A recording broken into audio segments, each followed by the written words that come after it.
and this is In Deep, one full hour on one intriguing topic. A pillar of good parenting is wisdom, the conveying of life lessons to the next generation.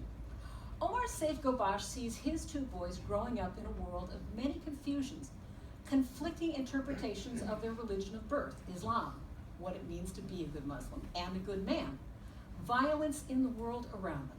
He decided to write a series of letters to his boys, conveying the story of his life, that of his country, the United Arab Emirates, and most thoroughly his own take on what it means to integrate Islam into a life lived in awareness in the real world. His book, Letters to a Young Muslim, is not just for Saif and Abdullah, it's meant for all young Muslims.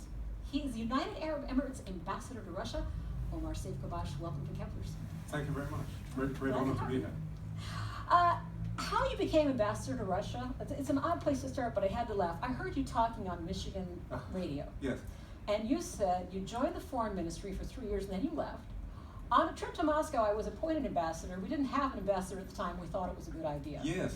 It sounded like you were just randomly picked out of a crowd. So. No, not entirely randomly. I'd actually, I'd sort of finished exploring my own country, the Emirates. I'd done some work at this thing called the Emirates Foundation, which was a non-profit organization. And I, sort of run into some interesting problems there, and it was decided that it was best that I leave. And so I did. You have to fill the blank in. I think I was more excited by the prospects of change and less able, in terms of management, to affect that change. How's that? That's well done. Yeah? You're a diplomat. Young and idealistic, and I didn't know how to manage people. And so now I believe in the one-man show. It's probably the best for me. I then decided, look, my mother is Russian, and I wanted to, out of respect for her, explore my Russian roots. And I spoke to some of the members of the royal family in Abu Dhabi, and I told them that I'd like to have, spend a bit of time sort of traveling. And it turned out that we hadn't had an ambassador for 4 or 5 years, and there was an interest in re-establishing kind of proper relationship with Russia. And the timing was actually very good because this was the end of this was the beginning of 2008. I went, it didn't happen immediately. I visited a few times. I spent a few weeks there. I think what happened was the royal family gave me a few tests, try to meet this person, see if you can solve this problem for us. And I innocently thought that I was, just doing somebody a favor. It turned out it was a test to see how well I could work in a Russian environment. And then I got a call saying, we'd like you to be the ambassador. And I said, maybe I'm not so keen. But they said, this is not the kind of thing you have a choice about. Don't look a gift horse in the mouth, right? All right. Yeah. So I took the job, and it's been 8 years now. I started in 2009. I was sworn in. You present your credentials to, at the time it was President Medvedev. And it's been 8 years. I'm starting my 9th in a few days. What's the nature of what you do? Do you have like private audiences with Vladimir Putin? Do you appear as part of a contingent? What does it involve doing? Well, no. At the level of ambassador, in fact, the Russians are very protocol-oriented. So Putin will meet with other presidents. Very, very rarely will he meet with somebody of a lower rank, and it's not a question of arrogance. It's simply the way that the bureaucratic system of the Kremlin works. It's exceptionally difficult to get past that. There are occasions when so it'll be a prime minister meeting with the president as well, and of course Secretary Kerry and Secretary Clinton would meet with Putin. So obviously the situation with American political figures is different, but for the rest of the world, it's no. You have to scramble around the sort of the edges of the Kremlin and sort of the periphery of power to try to understand what's really going on. Mm-hmm. It's not entirely an opaque system. I mean, contrary to what a lot of people in the West believe, Putin is actually on display every single day, speaking very, very clearly about a whole number of issues that he believes is of interest to Russia. And so it's interesting to see how the media in the West deals with certain events in Russia and in the surrounding area as though it were a large surprise and as though it was completely unexpected, when sitting in Moscow you can see the tension building over a course of months and years in many cases. So, God bless the American media and sort of the London media as well. But there are times when I feel that things are not as clear cut as is presented. But that's what makes my job as a diplomat fun, because I'm able to go back to my bosses in the Emirates and say, well, common thinking is the following. I can explain where there are some gaps in that thinking. Here's an opportunity for the Emirates to interact with the Russians on a different level, not working through stereotype, but actually working through kind of, there are some tiny little facts that occasionally help. A certain individual has a certain view, maybe we can work with them. And so the idea that the Emirates is not trying to change the balance of power in the world, but what we are trying to do is to make sure that the participants in any kind of Middle Eastern settlement have our views in mind, and that we can help them perhaps better engage with the region if possible. Moving to the book. Yes. The nature of the book, on the face of it, it's a missive to your sons, and they're now teenagers, the two of them. And you're passing along wisdom and your perspective on life. Is it a collection of lessons that you've already been conveying and you wanted to give them some permanence, or are they going to look at this book and see things they've never heard from you before, reflections, ideas, history? Yeah, well, they've never heard from me before because they don't listen to me. I think that's yeah. So I had to register it in some way. So this is something that happened quite recently. A couple of days ago, I called up my son, and he had asked me for iTunes cards. And so he asked me for $200. I gave him $100 worth of iTunes cards. And so he called me up and said, Baba, when have you been anything other than a disappointment? Or something along those lines. And I was like, no, this is wonderful. He keeps me grounded. We laughed about it. It was entertaining.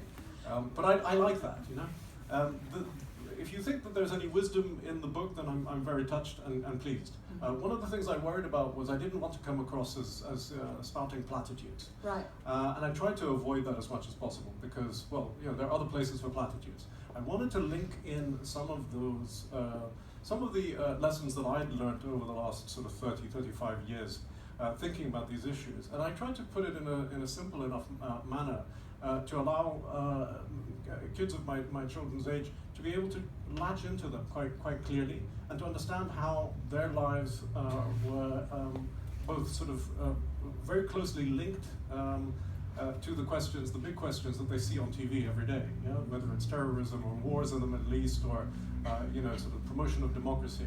That there's something actually directly concerning them. Without scaring them, but also without letting them sort of say to themselves, it has nothing to do with it. Mm-hmm. So I wanted to give them that sense that they are responsible agents and that they should take that responsibility at an early age.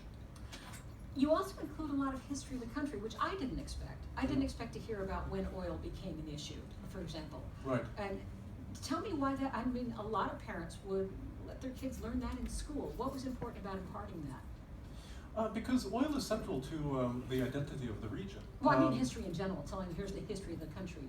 Yeah, because the country itself is incredibly young. It's 1971, the same year as I was born. So it takes time to, often we tell ourselves, well, we're a young country, we don't really need to be blamed for this, we don't need to really take responsibility for failings. But I say to myself and to the people around me is that, in the current age, with all of the technologies that are available, with all of the resources, the intellectual and managerial resources, actually we don't have an excuse. We really need to face those obligations and those responsibilities. But specifically about oil tore apart the kind of the traditional structures of our society right across the Middle East, but in particular in the Gulf. In the 1940s, 1950s, we still know people who will tell us that they were living hand to mouth. There would be a fight over food. The stronger would be able to grab some of the protein, and the weaker would have a bit of rice that was left, if there was any rice. And so these are very important kind of lessons. And we have now an oil generation, and actually a second oil generation, that doesn't have a clear understanding of where we came from. Doesn't have a realistic understanding of our traditions. And so we have a situation where we're imagining what our traditions were. And so we're piecing these traditions together. And so, just for example, there's a trend amongst young ladies to wear the veil and to cover their faces entirely. That's with a certain portion of the population. They imagine that that's what it was like in the desert. But if you speak to the men and women who came out of the era when we were living in the desert in tents, they say there was nothing like that. Actually, because of the incredible strains and the harshness of life, there was no time to be particular about covering your face or covering your hands or legs.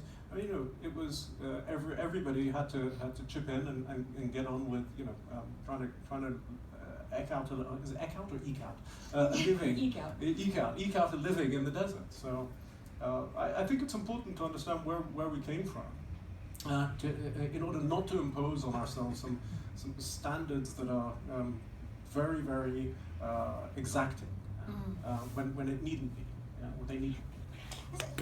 The United Arab Emirates is like 72% expats, right, as opposed to those who were born there. And I wonder what that brings to its character. Well, it's actually probably closer to 85% actually. Wow. Yeah, well, the reality is that the Emirates, the coastal cities or the coastal towns, and 40 years ago they were coastal villages, had a very close relationship with Pakistan, Iran, and India. And I can even tell you that I think it was my grandfather, not a wealthy man, but he had a dhow or a boat, a trading boat that would go all the way down to the east coast of Africa, and they would do that, and so they were always exposed to the other, and they realized very clearly that because they had absolutely no resources, that reliance and trade with the other was absolutely vital. In which case, there was no need to, it was almost, I think, impossible to sort of sit around and say, well, we have the luxury of excluding the other. And so now that the country is 85, say, percent non-Emirati, our lives are even more interlinked with those who are not Emirati. And it's beginning, of course, it's beginning to affect us. Again, some of us are turning to an imagined past. And some of us are finding that actually our identities are structured by our relationships with all of these other nationalities. So it's for me, it's very exciting. It allows us to explore different ways in which we can be Arab. Really, yeah. No. Because again, you go to the historical centers, Damascus, Baghdad, and Cairo. And I often feel that it is the weight of history that stops people sort of expanding beyond the normal boundaries of what it means to be Arab. So there's always this idea of authenticity, to be an authentic Muslim, an authentic Arab. We don't have that luxury because we have no real written history, we don't have any film. We have pretty much just sort of a sliver of past and a very healthy present. Talking about the book Letters to a Young Muslim, Omar Saif Ghobash is here at Kepler's. Let's talk about the way that you're conveying your thoughts about Islam. You're a very critical thinker about religion, and it's important to you to convey to your boys and to whoever else reads the book some of the lessons and the ponderings that you've learned from that. There's a sentence in there that took me back. You are told it is inherent in our religion to be the dominant player. I never knew that about Islam, and where is that? Perhaps there are times, I mean, the book is not perfect. I mean, I look back at it now and I think, well, I could have said things differently. I will say that there are certain traditions that say that, absolutely, yeah. I mean, I'm very familiar with that one particular tradition that says, yes, we are the dominant, yes, we must be the dominant. That's the whole history of Islam. But when you say I'm a critical thinker, I'm a very inquisitive thinker at the moment. I haven't reached, I feel, the stage of really being critical about these things. What I'm doing is I'm trying to explore a set of questions in an open manner. I'm not prescribing to anybody any particular philosophy. What I'm trying to do is sort of expand the boundaries of how we think about our religion as much as possible in as healthy a manner as possible. And so, you've set me off on a whole different bunch of ideas there. There are people who talk about being critical enough of religion to reach atheism. I mean, I'm not interested in that whole area. I'm interested in seeing how it is that Islam, as a world religion, as a religion that is for many of us a deeply kind of spiritual and important part of our lives, can be worked and clarified in order for it to make sense in the 21st century. And the reason why I think that's an important thing is because we actually live in the 21st century, and many people of a very traditional kind of outlook believe in some way that we are able to turn time back to the 7th century and the 8th century, the 7th century of the Prophet and the 8th century of the first followers of the Prophet. And I think that what's happened is that they've got it the wrong way around. The Prophet is an example of and again, some will say this is a selective reading, but it is the reading that I think is appropriate, which is his primary focus was alleviating injustices and bringing fairness into social relations. And what I wanted to do is to say maybe what we need to think about is not trying to copy the particular behavioral practices of the 7th century. So, you know, the long beard, the ankle-high or ankle-length clothes in order to keep your clothes clean. These little tidbits that don't, to me, go to the heart of the religion. I would prefer to think of the 7th century as the beginning of a moral journey, rather than kind of an ending point. And a lot of people say, no, that 7th century was the end.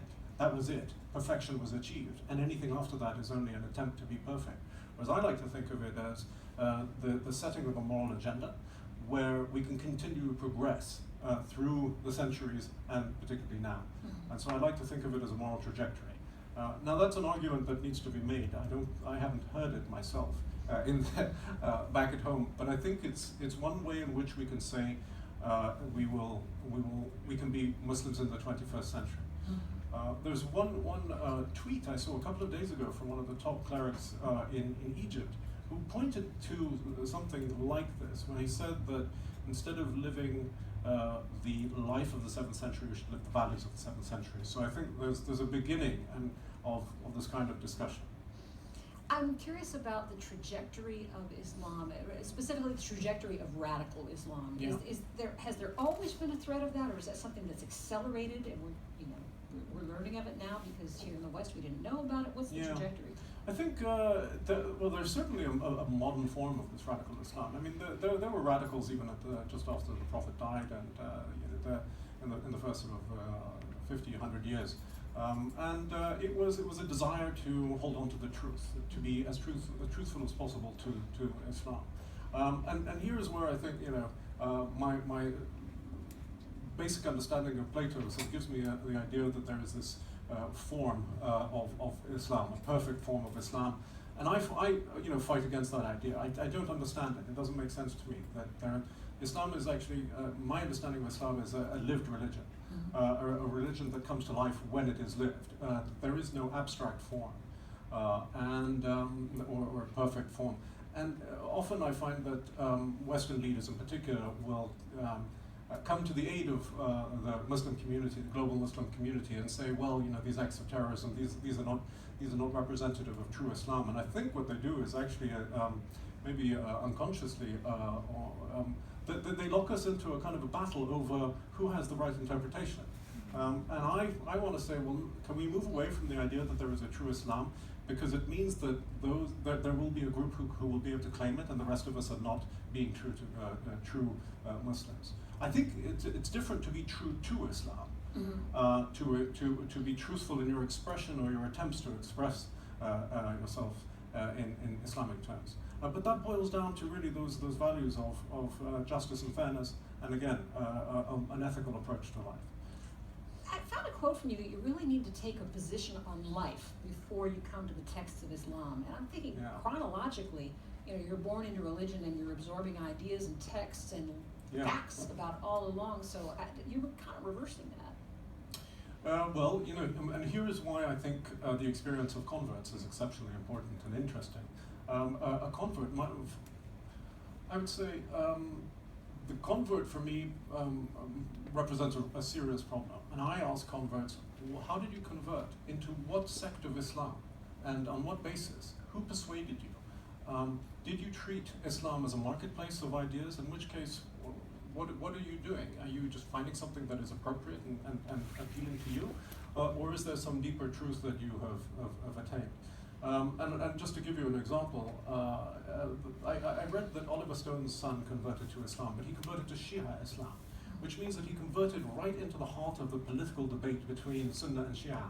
And I don't know how he can do that when it's a source of immense confusion for a vast majority of Sunni and Shia Muslims.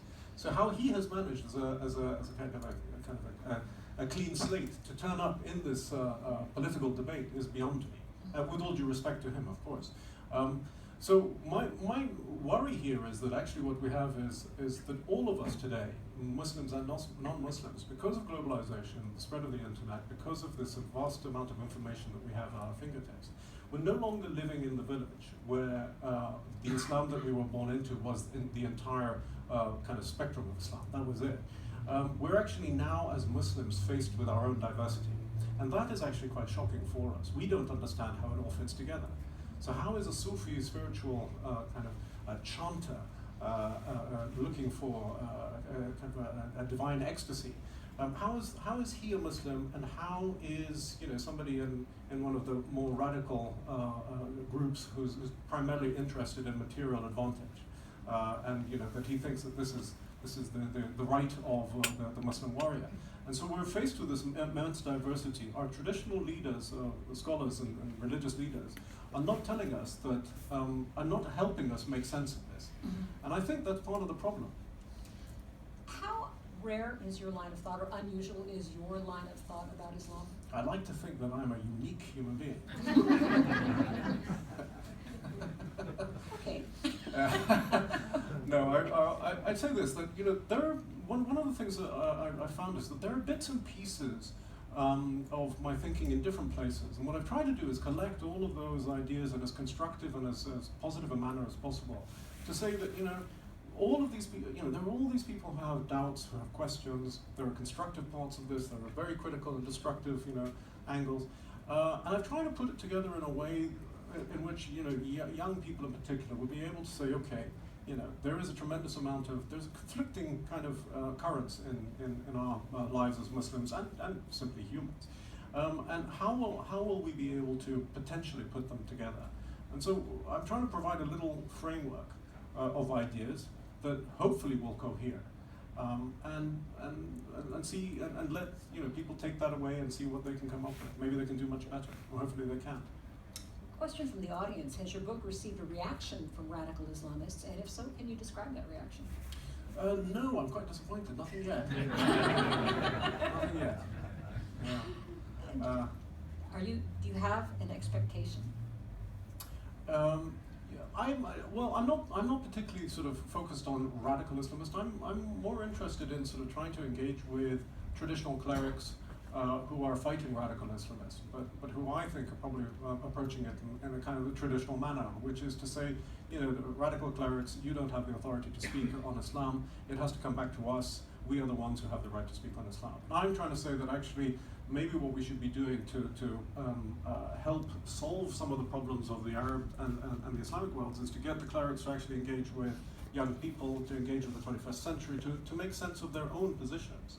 Because to a large extent, I feel that the clerics are, let's say, they're caught up in their own world where they have authority and they have kind of almost, they have blind loyalty in many cases. I mean, there are clerics who have 15 to 16 million followers on Twitter. And when you have that kind of adulation, maybe you don't need to investigate your ideas very well. Maybe all you need to do is keep tweeting and telling your followers what to think. I would ask them to step up and say, okay, well, we have these followers.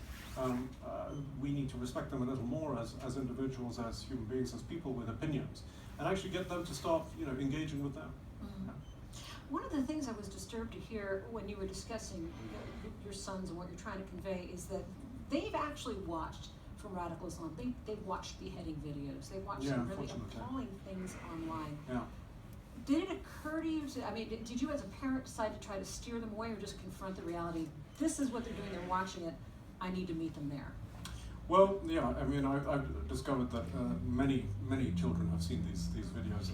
I spoke to my older son about it, and he said, look, in any case, it's too late. I've seen them, I'm not shocked by them, I don't want to see them anymore, and that's it. So, of course I was disappointed, because I think these images, shocking images have a deep effect on you, even if you're not conscious of it, if you're not aware of it. I think more broadly, it raised the issue of just technology and how we relate to it, and the power of technology to intensify certain emotions. In certain cases, we are intensifying hatred. So people I know, or I know of people who collect suicide videos, suicide bomb videos, and attacks on enemies. And then there are other individuals who will spend a tremendous amount of time in a kind of a divine ecstasy because they're listening to the Quran all day long, they're watching sort of sermons online. And so I just think that technology has this fantastic ability to create alternative psychological spaces, right? If that's a possibility. And I think that we need to think about religion when it's kind of turbocharged by technology, that it has a similar effect to the say gambling does, or alcohol or pornography and other addictive practices. And I wonder if our religious leaders are going to actually look at an excess of religion as something that is unhealthy in a kind of an ethical community. Let's take just a break for a second. Scott, we seem past time, are we? Oh. Yeah. He's listening too hard. It's so good. Okay. Sorry about that. No problem. That's cool. Okay, hold that thought for a minute while I do what we call a back announce. We're here at Kepler's talking to Omar Saif Ghabash. The book is Letters to a Young Muslim. In the next segment, we're going to be talking about his own life and how it's influenced what it is that he's passing on to young Muslims. And of course, can't resist, we have to talk about Russia and Putin and Donald Trump. So gird yourselves. I'm Angie Portillo, and this is In Deep. Okay, good. You're getting me speaking. Yeah. Thank you very much. That's not hard. Okay. You want to slam right into next? Do you want a glass of some water, or okay, ready to go? I was going to ask for a show of hands of anybody who's enjoying or not enjoying this.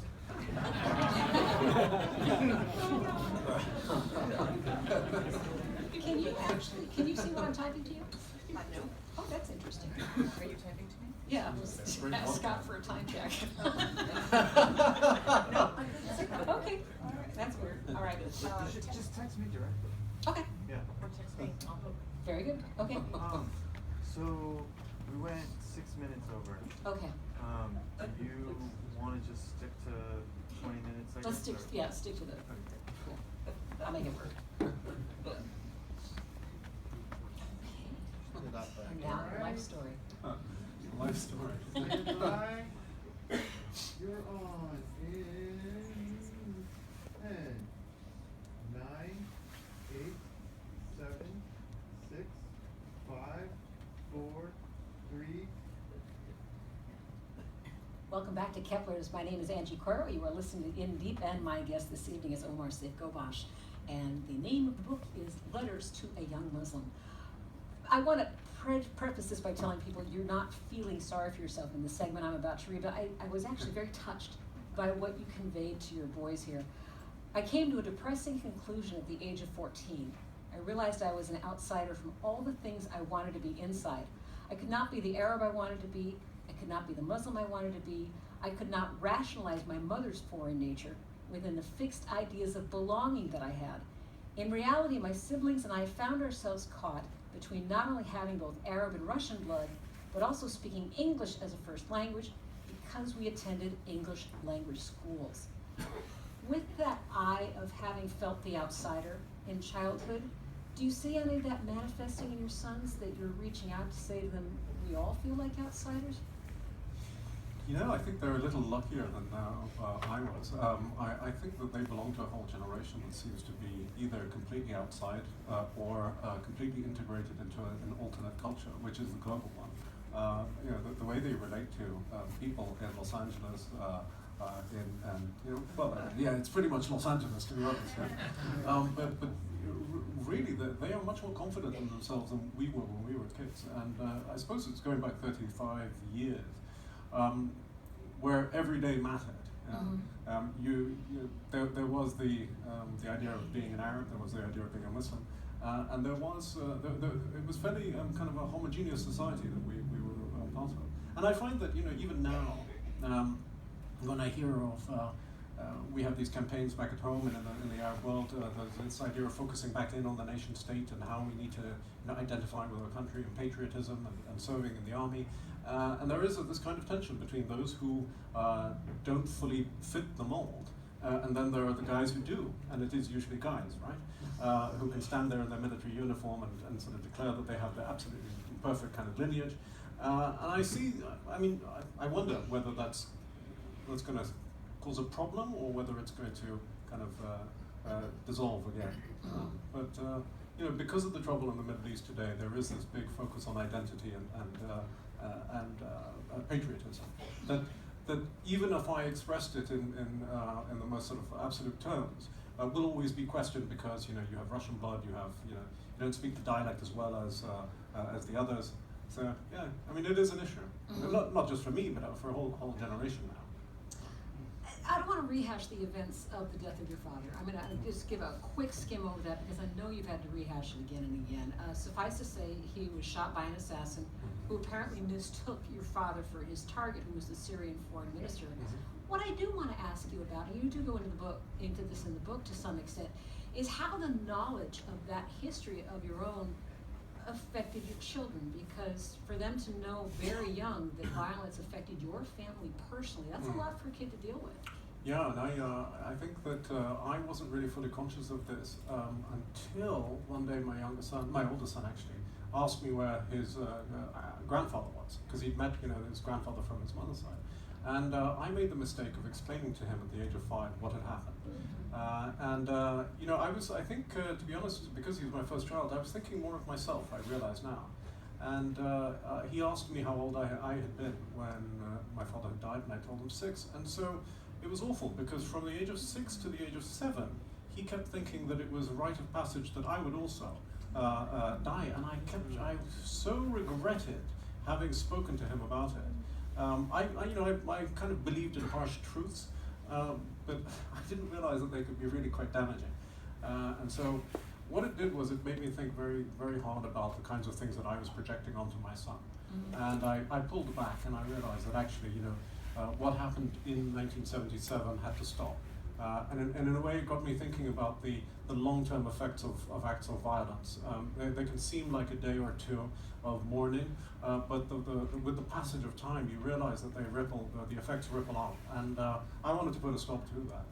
And it's interesting because people ask me whether my older son has read the book, and till today he hasn't read the book, and I don't want to put any pressure on him to do so, because this is also, I don't want to project onto him the worries that I have.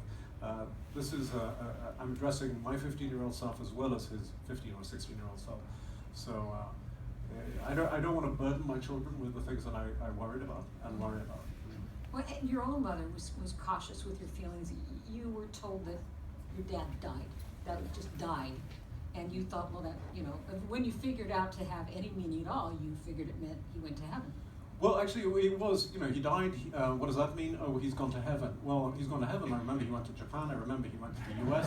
So now he's gone to heaven. And it took me 2 years to realize, actually, no, this heaven is actually qualitatively different from, places on earth. And then I realized he wasn't coming back. So I was 8 when I realized. I remember it like yesterday. Yeah. How about teaching your boys about not the violence in your own family, but the violence around them? What kind of context can you help them put that in? Well, one of the things that my father's death has shown me is that there are many different reasons for the violence, and we can ascribe responsibility to a particular individual for having picked up a gun and shot another person. But we also need to look at really some of the structural reasons behind it. And so, over the years, I've thought very often about the young man, he was 19, who killed my father. And I went through feelings of hatred and desire for revenge on the assumption that he was alive, and in fact he was executed fairly soon after the incident. Because he's very much alive in my mind, I kept coming back to this, the idea of what I would do or what I would say if I saw him or met him. And I actually came to the conclusion a few years ago that in fact I couldn't blame him. This is a person who grew up in a refugee camp, who had no real kind of upbringing, who was certainly manipulated, because I know from, I know that he was manipulated. He had no idea really what he was doing in the country at the time. He had no idea who he was meant to kill. He had been instructed to. I met one of the men who arrested him at the scene of the crime a few hours after it took place. And he's, for me to hear one of the arresting officers say to me, we felt sorry for him because he was completely lost, was quite shocking as well. But also something that I begin to understand.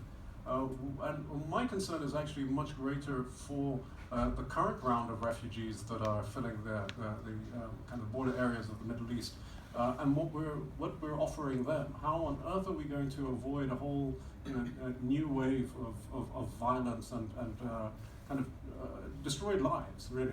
Mm-hmm. And what it is, 20 years down the line, what kind of Middle East or what kind of Arab world are we going to have if we have so many refugees? In fact, you talk about the importance of education, the fear of having an uneducated populace as well. Well, the question of education is also very interesting because after September 11th, many of the countries in the region not only felt the pressure from Western Europe and the United States to change their educational systems, but also felt their own kind of need to re-examine their educational systems. But this is where we really need to have a public debate about what it is an educated person looks like, to have an idea of almost a philosophy of education. And that hasn't actually been done, I feel. So it's not entirely clear. So a lot of people thought, well, we need to educate our people to become engineers and essentially engineers, actually, and more kind of technocratic type of people who are going to build bridges and buildings. And actually, I think what's much more important is to have, technical education is important, and I know where I am, so yeah, that can be very economically productive. But if you don't have a kind of historical, moral context for this, then I feel that you're missing something. And I think it's not a coincidence that many of the leaders of political Islam are actually those who have advanced degrees in engineering. And one of the problems is that they don't have the sensitivity to understand, the gray areas, and so they impose this kind of black and white on the possibilities of political Islam, and it doesn't make sense. So, with all due respect to PhDs in engineering, I think that we need more moral philosophers and more critical thinkers. On point, one of our audience members asked, do you think radical Islam seems glamorous or cool to young people, so they join? Yeah, I think that's one of the. I think it's the adrenaline and testosterone is definitely one of the areas that appeals to people. If you haven't got much of a life, you haven't got many prospects. There are parts of the Arab world where you can be unemployed for 10, 15 years, even if you have a degree. You can't get married because you don't have money there's the idea that you need to have a little apartment to build a life, and so all these people are living in a sort of frustrated limbo. And I suppose, the idea of going out with a bang appeals to some, unfortunately. Mm-hmm. And that's why I think that there are these fantastic initiatives that need to gather pace in the region, where we're trying to put back into the region, trying to develop economically and give people real opportunities. But with all the talk about artificial intelligence and robots, I'm really wondering where our region is going to go. We've got 350 million Arabs, and beyond sort of the tourist industry and the petrochemicals, it's very difficult to see where we're going to go and how we're going to employ people and give them the real opportunities. So. This is a problem that maybe all economies are going to face in the next few years. There were a lot of things in the book that I kept seeing commonalities with so many regions in the U.S. I'm going to get to one of those in just a moment. I want to let our listeners who have just tuned in know that I'm talking to I'll do that again. I'm talking to our listeners who just tuned in and let you know that I'm talking to Omar Saif Ghobash. We're talking about the book Letters to a Young Muslim. We're here at Kepler's. I'm Angie Cuero, and you are listening to In Deep. There was an event that happened in America talking about the clash between extremism and people who are trying to take a more moderate approach. This is from the Washington Post. A Virginia county closed all of its schools because of an intense backlash over a class assignment about Islam, with some parents alleging their children were being subjected to Muslim indoctrination. And what was happening was a high school geography teacher in a rural county asked students to try their hand at writing the, forgive my pronunciation, Shahada, yes. An Islamic declaration of faith in Arabic calligraphy. Yeah. There was such an influx of outrage from around the country, including threats to put the teacher's head on a stake, the school district closed down all the schools rather than risk disruption or violence.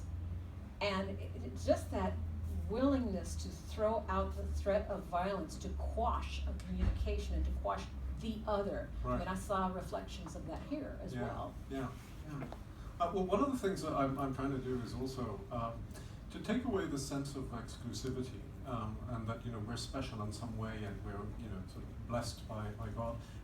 For some reason, I think a number of my fellow Muslims seem to think that this kind of exclusivity gives them some sort of rights to be irresponsible. And what I'd like to point out is that actually we all participate in a common humanity. And it's that common humanity that really I feel is the message of Islam. And again, people will say this is a selective reading. There are very, very important reasons why this particular selective reading is the important one. And that requires you to be a little more sensitive to the history of the revelation of the Quran and the Prophet's life. Unfortunately, we don't engage in this kind of historical sensitivity or an approach to the text of the Quran as a historically located text. True, the Word of God, but it is actually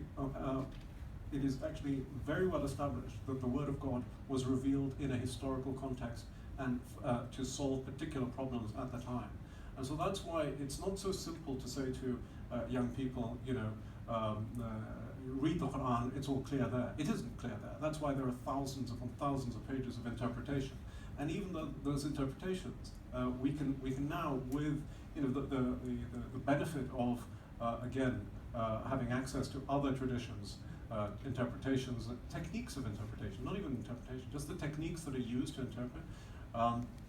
We can come back to our older, more traditional interpretations and really put them under the microscope. And one of the reasons people are afraid of this is because they think, at least some of the traditional scholars, they think that everything will collapse if we question the wisdom of the 10th century theologians or the 13th century theologians. And I say that actually, you've got to be a little more optimistic, and that this great religion is much less brittle than you think. There are deep values there that we are all attached to. And those who question and those who want to clarify in light of 21st century human experience are not saying, oh, well, if it doesn't work immediately, then it has to be binned. On the contrary, if it doesn't work immediately, we apply our minds again, and we think again, and we add more information, and we add more kind of dimensions to our analysis. I've had a number of guests here who were asking about gender issues, and in an interview with Wharton University, you said one of the challenges for Islam is to answer the existential crises of young men when they're jobless or without a mate. You've addressed that to some extent. You say the extremism of ISIS gives them that sense of certainty, and a number of people are asking about how all of this applies